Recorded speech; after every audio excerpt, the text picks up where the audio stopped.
Hi, this is Neil, and I'm partnering with the great HPC today on the Surfactants Insights Podcast.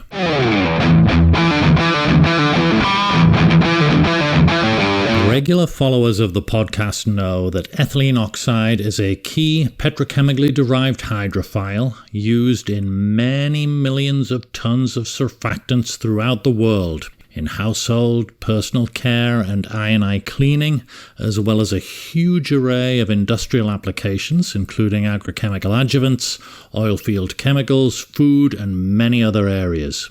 EO is important and today irreplaceable. For this reason, I think we need to take a broader look at the supply chain for this essential surfactant building block.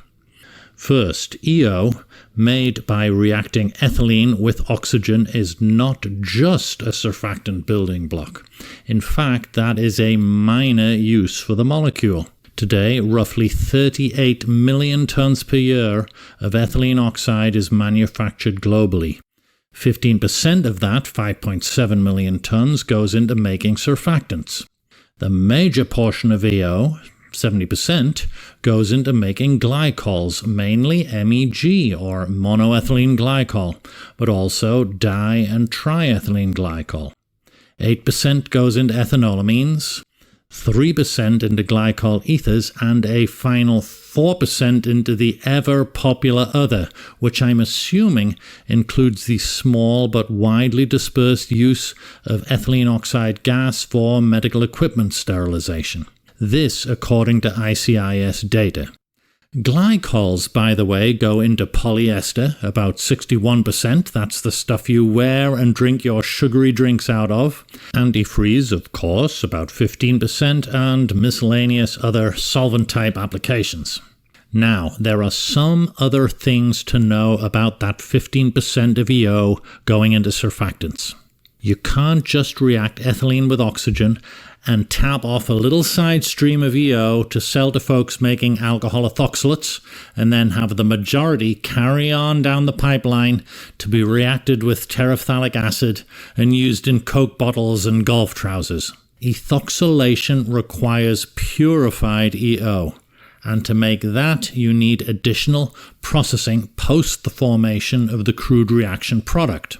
Some companies will opt not to have such a purification asset and just produce and sell glycols from their plants.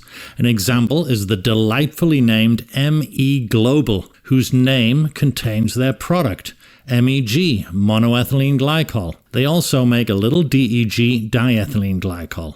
A company that does have purification is Dow, who makes and uses purified EO in its own fairly comprehensive line of ethoxylated surfactants. I believe they also still sell some purified EO to other ethoxylators.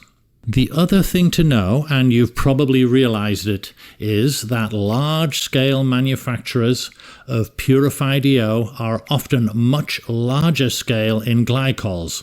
And it is those economics which predominate in their business. You should also know that glycols are liquids which are traded internationally in ocean tankers and whose trade patterns have been disrupted substantially by tariffs and the war in the Middle East. Purified EO is a gas that tends to stay within regional borders and is transported by pipeline, railcar, and in a decreasing number of countries by road tanker.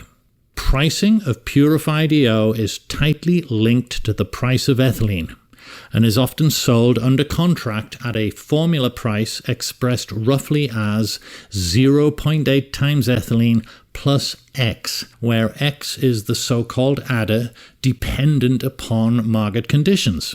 Now, as you might expect, US EO is priced quite advantageously today at around $1,300 a ton, compared with the Northwest Europe price of $2,100 a ton.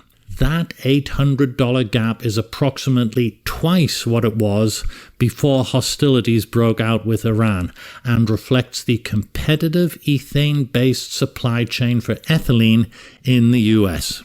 Finally, there's been some regulatory pressure on EO and EO derivatives, as we've discussed on prior podcasts. Dioxane regulations affect alcohol ether sulfates primarily, that's sulfated alcohol ethoxylates. Also, the EPA has, since 2024, put EO manufacturing and handling facilities under a microscope with a view to requiring fence line monitoring of EO in the atmosphere. This seems to have been driven largely by EO use in 88 commercial medical equipment sterilization facilities in the US and in thousands of hospitals using EO-containing sterilization units.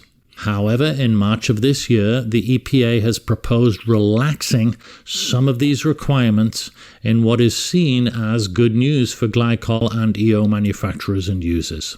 So, now you know a little bit more about ethylene oxide, a cost-effective, essential component of the surfactant business used in most non-ionics and many anionics.